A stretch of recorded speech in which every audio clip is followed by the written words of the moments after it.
কাছে ও দূরে দেশ ও বিদেশে যে যেখান থেকে আমার ভিডিওটি দেখছেন আসসালামু আলাইকুম। কেমন আছেন সবাই? আশা করি সবাই ভালো আছেন। আমিও আপনাদের দয়া আল্লাহ পাকের রহমতে ভালো আছি। তো মোটামুটি প্রস্তুতি দেখে সবাই বুঝতে পারছেন কি করতে আছি আজকে আমি। তো আজকে আমি পিঠা বানানোর জন্য চলে আসলাম। তো চিতই পিঠা যেটা রসে ভিজায়, তো এখন আমাদের এখানে তো রস অত একটা পাওয়া যায় না। তো আমি ভাবলাম যে তাইলে দুধ দিয়ে চিনি দিয়ে এভাবে বানিয়ে ফেলি। তো এখানে আমি কিন্তু দুধ নিয়ে নিলাম, লিকুইড দুধ প্রায় 1.5 কেজির মতো।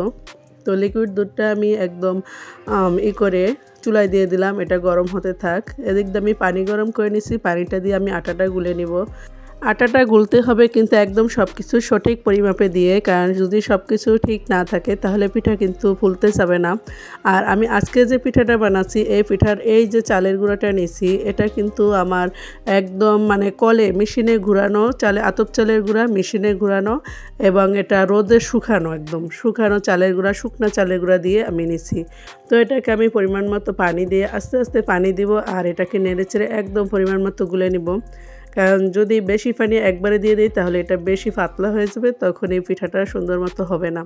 তো এই জন্য আমি অল্প অল্প করে পানি দিয়ে একদম সুন্দর মতো দেখেন আটাটা একদম গুলে নিতে আসি। নেড়ে চেড়ে সুন্দরভাবে গুলে নিতে হবে। আর এইভাবে যখন আপনি শুধু আতপ চালের গুঁড়া থাকবে, মানে যেটা বলে আতপ চাল আর কি, তো এই গুঁড়াটা শুকনো গুঁড়া থাকবে, তখন এটাকে কিন্তু একটু গরম পানি দিয়ে গুলতে হবে, কারণ গরম পানি দিয়ে না গুলে পিঠাটা কিন্তু ফুলবে না। তো আমার আটাটা গুলা হয়ে গেছে, আমি এক সাইডে রেখে দিয়ে আমি চলে আসলাম চুলায় আমি একটা চিতই পিঠা বানানোর জন্য একটা তাওয়া দিয়ে নিলাম। তো তাওয়াটা আমি অপেক্ষা করব গরম হওয়া পর্যন্ত। তো গরম হয়ে গেলে তখন আমি আস্তে আস্তে পিঠা দিয়ে নেব। তো এখানে আমি কিন্তু একটা ঢাকনা দিয়ে নিছি তাওয়াটা যাতে ভালো মতো গরম হয়ে যায়। তো তাওয়াটা গরম হয়ে গেলে আমি দেখেন এইভাবে মানে ধোঁয়া উঠতে আছে, এরকম গরম হবে। তো এই অবস্থায় এসে আমি একটু তৈল দিয়ে সুন্দর করে তাওয়াটা একদম মেখে নিব তৈলটা। এই কাজটা কিন্তু খুব সাবধানে করতে হবে, হাতে যেন না লাগে, এইভাবে করতে হবে। তো আমি এখন পিঠা দিয়ে নিব। চালের যে গ্রেভিটা আমি যে গুলে রাখছিলাম সেটাকে আমি একটু একটু করে দিয়ে নিব, মানে সাজের অনুপাতে পিঠাটা হবে। তো দেখেন আমি কিন্তু দিয়ে ঢাকনা দিয়ে নিলাম। তো দেখেন মাশাআল্লাহ প্রথম খোলায় পিঠা কি সুন্দর ফুলছে।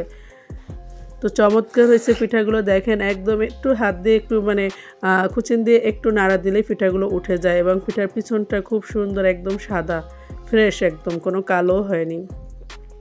আমি প্রতিবার পিঠা উঠানোর সাথে সাথে এরকম মুছে দিব, মুছে দিলে দেখা যায় পিঠাটা খুব সহজে উঠে যাবে। দেখেন প্রথমেই কিন্তু ছিদ্রগুলো মাশাআল্লাহ খুব সুন্দর হয়, একদম অসংখ্য ছিদ্র হয়ে যাচ্ছে।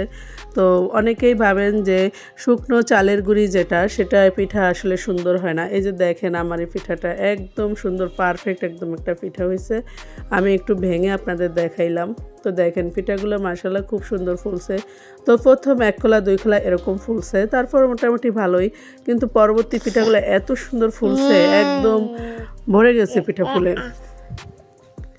তো দেখেন পিঠার পিছনটা কত সুন্দর একদম ফ্রেশ।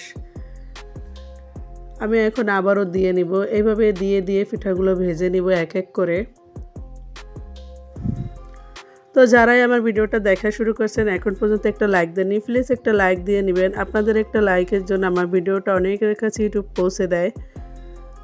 তো এখানে দেখেন আমি কিন্তু এখানে গুঁড়া দুধ দিয়ে নিলাম, এখানে কাপের 2 কাপ পরিমাণ গুঁড়া দুধ দিয়ে নিছি, সাথে 1.5 কাপ পরিমাণ চিনি দিয়ে নিছি। আমরা যেহেতু চিনি কম খাই, তো এই জন্য চিনিটা একটু কম দিলাম, আর দুধের পরিমাণটা একটু বেশি দিলাম। এগুলো একটু পানি দিয়ে আমি গুলে নিব। আমি কিন্তু পরিমাণ মতো লবণও দিয়ে নিছি, তো এগুলো একটু গরম পানি দিয়ে অল্প অল্প করে গুলে নেব।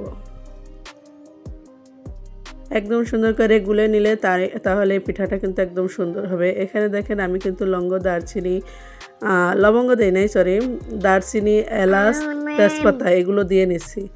আর ভয়েস দেওয়ার সময় আমার ছেলে আমার কোলে, ও মনে করেন অনেক বেশি শব্দ করতেছে, তো প্লিজ ক্ষমা দৃষ্টিতে দেখবেন।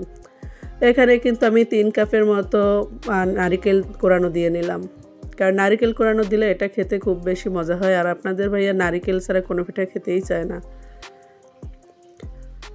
তো তো এদিকে আমার এটা কিন্তু হয়ে গেছে, আমি এটা রেখে দিলাম। এদিক দিয়ে দেখেন আমার চুলায় যে আমি দুধটা জাল দিছিলাম সেটাও কিন্তু একদম মানে উতরানো হয়ে গেছে এবং ঠান্ডা হয়ে গেছে। ঠান্ডা করে দিতে হবে, তা না হলে কিন্তু দুধটা একদম জমাট বেঁধে যাবে, ছানা ছানা হয়ে যাবে। তো আমি দুধটা যখন একটু হালকা হালকা গরম ছিল তখন আমি এটার ভিতর ওই দুধটা দিয়ে দিব।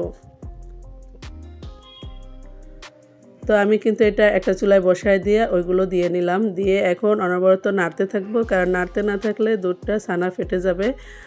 দুধটা ফেটে গিয়ে ছানা হবে, তখন কিন্তু এটা খেতে ভালো লাগবে না, খেতে ভালো লাগলেও দেখতে ভালো লাগবে না। তো এই জন্য আমি অনবরত নাড়তে আছি। যখন এটা উতরিয়ে যাবে তখন কিন্তু এটা আর এত বেশি নাড়াচাড়া করা লাগবে না। এদিক দিয়ে আপনাদের আমি মাঝখানে আরেকটা খোলা পিঠা দেখায় দিলাম। দেখেন এই পিঠাগুলো কি সুন্দর, অসংখ্য ছিদ্রযুক্ত পিঠা। তো শুকনো চালের গুঁড়া দিয়ে কিন্তু এইভাবে খুব সুন্দর সহজভাবে পিঠা বানিয়ে নিতে পারেন আপনারা। আর আমার বাসায় কিন্তু এমনিতে আমি রান্নাবান্নার প্রতি একটু শখ বেশি, আমি একটু রান্নাবান্না বেশি করি এবং কি পিঠা এগুলো একটু পছন্দ করি আমরা সবাই বাসার, যার কারণে এগুলো একটু বানানো হয় বেশি। এই দিক দিয়ে আমি কিন্তু এক চুলায় পিঠা ভাজতে আছি, আর এক চুলায় কিন্তু আমি ওই রসটা জাল দিতে আছি। কারণ রসটা জাল দিয়ে একদম ঘন করে নিতে হবে, এবং যত জাল দিবে তত বেশি এটা মজা হবে, জাল না দিলে এটা কিন্তু মজা লাগবে না। তো দেখেন এখানে আমি একটু এক চুলায় কিন্তু এটা জাল দিতে আছি আর নাড়তে আছি যাতে এটা ভালো করে উতরিয়ে যায়। তো এটা কিন্তু উতরিয়ে গেছে।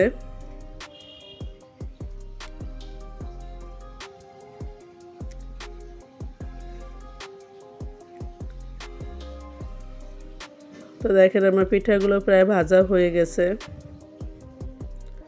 তো যারা আমার নতুন বন্ধু আছেন এখন পর্যন্ত আমার ভিডিওটা দেখতেছেন কিন্তু এখনও সাবস্ক্রাইব করেন নাই, যদি আমার ভিডিওর কোনো অংশ ভালো লেগে থাকে প্লিজ সাবস্ক্রাইব করে জানার স্বপ্নের সাথে থাকবেন এবং পাশে থাকা বেল আইকনটি অন করে দিবেন যাতে আমি ভিডিও ছাড়ার সাথে সাথে আপনাদের কাছে পৌঁছে যায় এবং আপনারা সময় সুযোগ করে আমার ভিডিওটা দেখে দিতে পারেন। এভাবে কিন্তু ঢাকনা দিয়ে দিয়ে পিঠাগুলো ভাজতে হবে, কারণ ঢাকনা দিয়ে দিয়ে না ভাজলে পিঠাগুলো ফুলবে না, সিদ্ধ হবে না।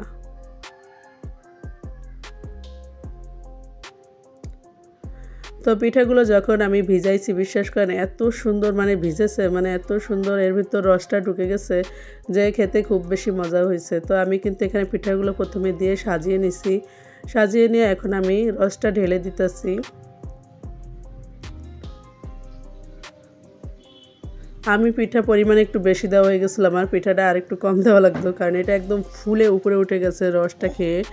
তো পিঠা যদি আরেকটু কম হতো তাহলে রসটা একদম পারফেক্ট ছিল। তো আমি এখানে উপর থেকে কিশমিশ দিয়ে নিলাম এবং বাদাম দিয়ে নিব। বাদামগুলো চীনা বাদামটাই আমি একটু পাটায় ছেঁচে নিছি যাতে এটা একটু ছোট ছোট হয়। তো এখানে দেখেন পিঠাগুলো একদম সুন্দরভাবে হয়ে গেছে, ফুলে গেছে। আমি এটাকে ঢাকনা দিয়ে রাখবো আরও 1 থেকে 2 ঘন্টা। এটা বিশেষ করে যদি রাতের বেলা বানাই তাহলে ভালো হয়, রাতের বেলা বানিয়ে যদি ঢেকে রাখে সকালবেলা খায় খুব সুন্দর ভিজে, কিন্তু আমি ওরকম রাখিনি। 2 ঘন্টার ভিতরে আমার ছেলেরা খাওয়ার জন্য ব্যস্ত হয়ে পড়ছে, তো আমি তাড়াতাড়ি করে নিয়ে আসছি, কিন্তু খুব সুন্দর ভিজে গেছে। দেখেন পিঠাগুলো এত সুন্দর ভিজছে যে ওরা এক পাতিল পিঠা, ছোটো ছোটো পাতিলেই কিন্তু সবাই মিলে বসে একসাথে সবাই খেয়ে ফেলছি আমরা। তো আমি পিঠাগুলো একটু বেড়ে নিতে আসি খুব সুন্দরভাবে। তো আজকের ভিডিওটা আর বেশি বড় করব না, সবাই ভালো থাকবেন, সুস্থ থাকবেন, সবাই আমার জান্নার স্বপ্নের সাথে থাকবেন। যদি প্রতিদিন নিত্য নতুন এরকম রেসিপি পেতে মন চায় তাহলে সুন্দর সুন্দর কমেন্ট করে যাবেন এবং আমাকে সাপোর্ট করবেন। আজ এ পর্যন্তই, আল্লাহ হাফেজ।